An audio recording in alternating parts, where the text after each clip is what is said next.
Olá, muito buenos dias a todos os hermanos e hermanas da Primeira Igreja Presbiteriana San Marcos em Copiapó e a todos os amigos que nos escutam, a graça do Senhor seja com vosotros.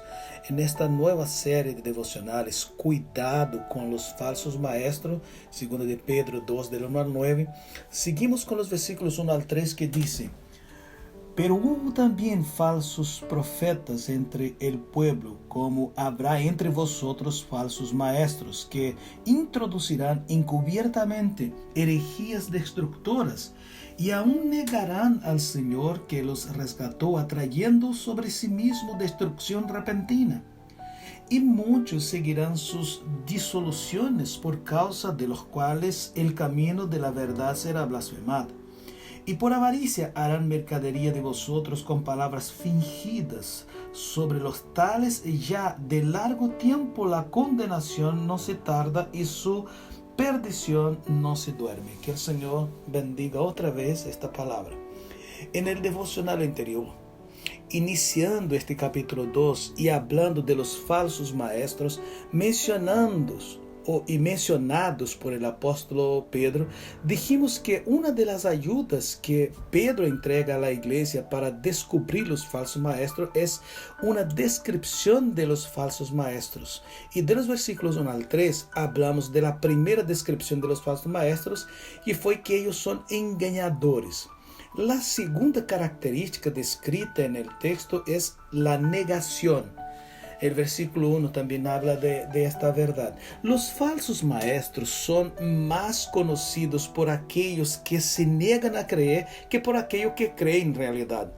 Primero niegan la inspiración de la Biblia, luego niegan el carácter pecaminoso del hombre, niegan la muerte y sacrificio de Cristo en la cruz, niegan la salvación solamente por la fe y niegan incluso la realidad del juicio eterno.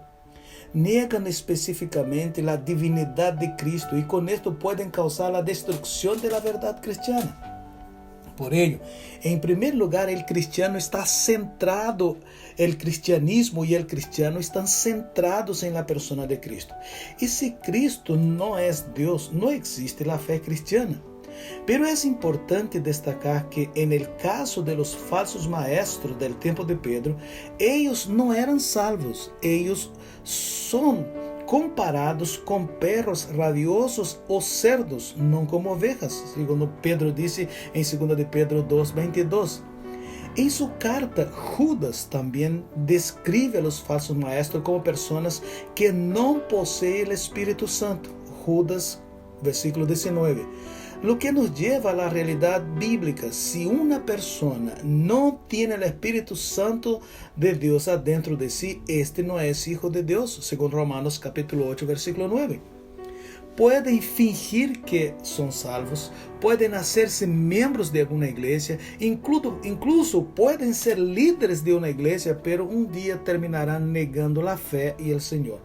Y en segundo lugar, hay un problema para resolver acá en relación a los falsos maestros, lo que encontramos en el versículo 1 y 2. ¿En qué sentido fueron rescatados por el Señor, como dice el versículo? Como lo afirma específicamente este versículo 1. Pese a que Cristo murió por su iglesia solamente, Efesios 5:25.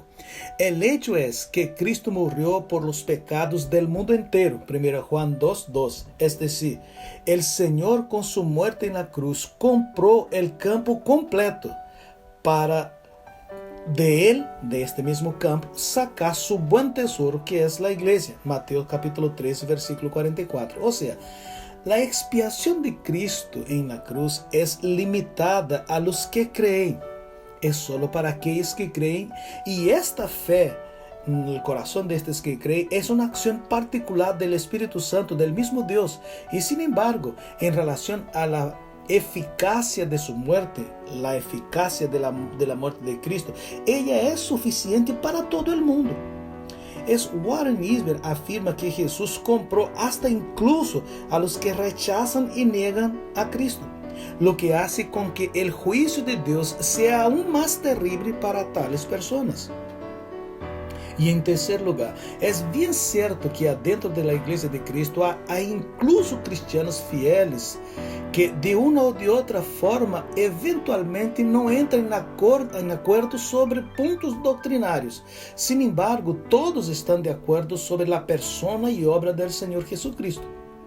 Y el Señor Jesús es el Hijo de Dios, es Dios Hijo, es el único Salvador, es el único mediador entre Dios y los hombres, es el único que puede perdonar los pecados del ser humano y reconciliarlo con Dios, es el único que también aplicará justicia y juicio sobre todos y restaurará la misma creación.